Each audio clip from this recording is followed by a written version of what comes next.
Hi everyone, and we're back with more Sword of Convaleria. So we're finally getting another character from the Sand-Made Scales update. We already have Coco and Akambe, and now they're releasing Hasna. Hasna is described as a mysterious blind woman from Element. She is a very interesting character with a unique skill kit. So in this video, I want to go over her skill build and overall usefulness in terms of the pros and cons. Let's start with her trait skill first. It's one of her best skills. So her trait skill is called Lingering Fragrance. This makes Hasna immune to blind. It also increases her attack by 3%. With her trait skill, she inflicts fragrance on all enemies within 3 tiles around her at the end of their turn, which lasts for 1 turn. Enemies with fragrance within 3 tiles around her have their attack and defense decreased by 8%, and their chance of being critically hit increases by 15%. So Hasna has a unique mechanic called Fragrance, and this mechanic really sets the tone for her entire kit, and how you probably want to go about building her. Fragrance is considered to be a debuff, and when attacked by Hasna, the enemies suffer additional effects. The effect cannot be immunized or dispelled. It does have a turn duration, so there are limitations to Fragrance. But you'll see in a moment, she does have ways for maintaining Fragrance on the enemies. She also starts with a skill called Dark Withering. This is a magic attack that inflicts life loss equal to 50% of Hasna's magic attack to all enemies within 2 tiles of the target, and inflicts decreased healing received, lasting for 2 turns. So this skill gives her a couple of useful debuffs. What life loss does is it makes the enemies lose a certain amount of HP at the end of each turn, and decreased healing is a debuff that decreases healing taken by 50%. So this skill is a good way of getting additional damage in with life loss, while preventing the enemies from healing back any of the damage that they've taken. This isn't a bad skill, and it's one of her more useful skills in her kit, and they give it to you for free. And now let's get into her skills that are on her skill tree. So for rank 1, we have 2 skills. We have Hypnosis and Battle Fever. I don't find either of these skills overly useful. There's better options available in her skill kit, so I don't see any reason to waste one of the 3 skill slots with either of these skills. Hypnosis is an incredibly basic skill. It's a magic attack that does single target damage, dealing 30% damage, and inflicts sleep for 2 turns.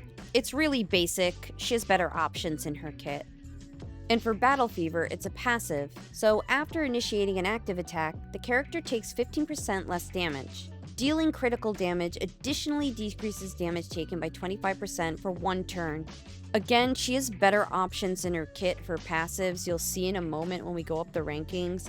So for rank 1, just pick whatever you want. So for rank 3, we have 2 really great skills. The first is Aroma Assault. This is a single target magic attack. With this skill, Hasna deals 150% damage and inflicts hidden fragrance on all enemies within 2 tiles of the target, lasting for 2 turns. So this skill is great because it allows you to continue to keep fragrance on the enemies, but it also allows you to deal damage to an enemy. Keep in mind the damage is single target, so only 1 enemy will take damage. However, the fragrance gets applied to the enemies around that target. Her next skill is Scented Trace. This is a passive skill.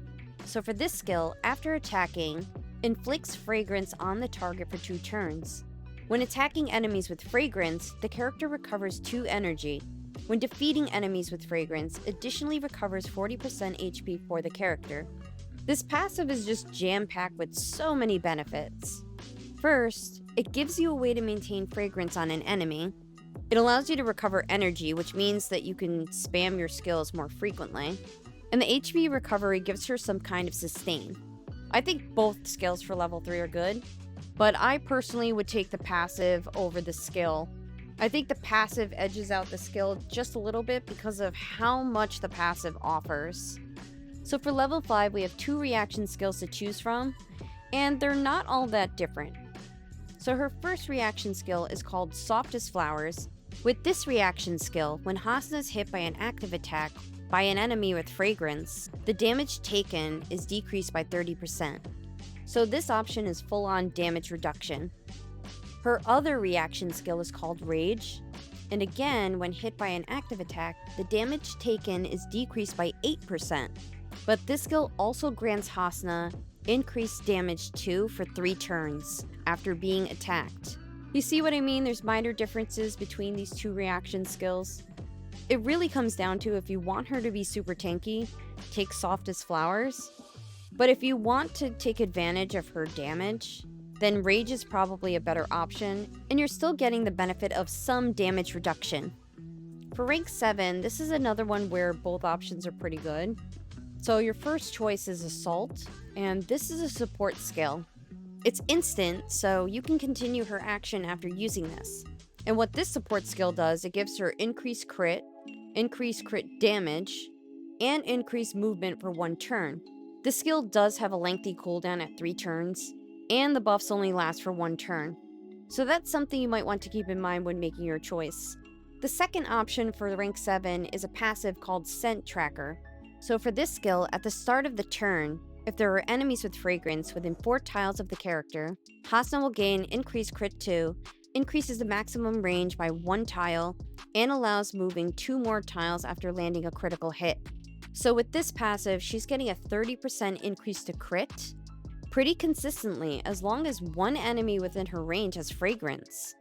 Whereas the support skill is giving you 15% crit, 15% crit damage, and then the increased movement allows her to move an additional 2 tiles. Again, like I said before, the support skill has a 3-turn cooldown, whereas the passive activates at the start of her turn. I think the passive might have slightly more value just because it allows you to change up her skill kit and use different combinations. So for rank 9, we have 2 basic attack skill choices. The first option is Hypnotic Attack, and this deals 80% magical damage and grants a 30% chance to inflict sleep on a target for 1 turn. I'm not overly a fan of this skill. Both the damage and the chance of inflicting sleep is incredibly low. The second option for rank 9 is a basic attack called Murderous Phantom. This is a single target magic attack where Hasna deals 90% magical damage. If she's adjacent to a target with fragrance, she'll perform an additional attack, dealing 50% of her magic attack as physical damage, which is guaranteed to be a critical hit. Again, I really like this skill because it works with her fragrance mechanic, and it synergizes so well with a lot of the other skills in her skill kit. She just has so many ways of powering herself up because of fragrance, so just this basic attack skill will just have so much value.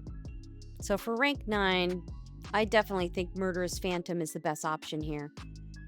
So lastly, we have rank 11, and this one has 2 good skills as well.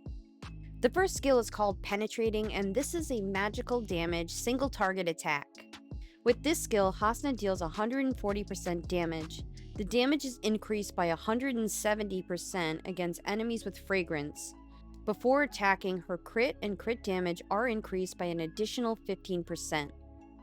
This particular skill has great synergy with her fragrance mechanic. This offers big damage and the ability to nuke an enemy. I think this is one of her best skills. Her other skill at rank 11 is called Life Devourer. This is a single target magic attack that deals 150% damage. After attacking, gains 45% lifesteal. I actually liked this skill as lifesteal on it because you can have some self-sustain with her. It opens up the option of building her as a tanky, self-sustaining character. In this case, I just feel the penetrating skill is better. It's her most powerful technique in her kit. It synergizes well with the rest of her skill kit. You know, pairing it with the support skill, the passives, reaction skills, you can power up this penetrating skill quite a bit and just nuke an enemy.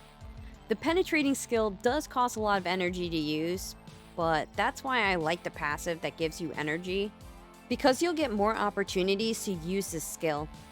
So in terms of her skill setup, I would use Murderous Phantom as her basic attack. I think that's her best option. For the reaction skill, you can go either way. I would say you may want to go with Rage, and just pair her with characters on your team that will give her some damage mitigation and can provide some healing for sustain.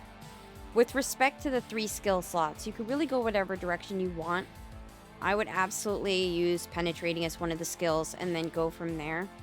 For the other 2 slots, you could stack 2 passives. You can use a support skill in the passive. You can use one of the passives and put another skill in. There's a lot of options of what you can do with her. I would consider what characters you have to use with her and what your playstyle is. I actually think Hasna's way better than she's been presented. You know, she isn't considered a top tier character, but I actually think she has a lot of value as a single target nuker. She's definitely not without her problems. She's a bit of a selfish character. Her skills really only benefit her.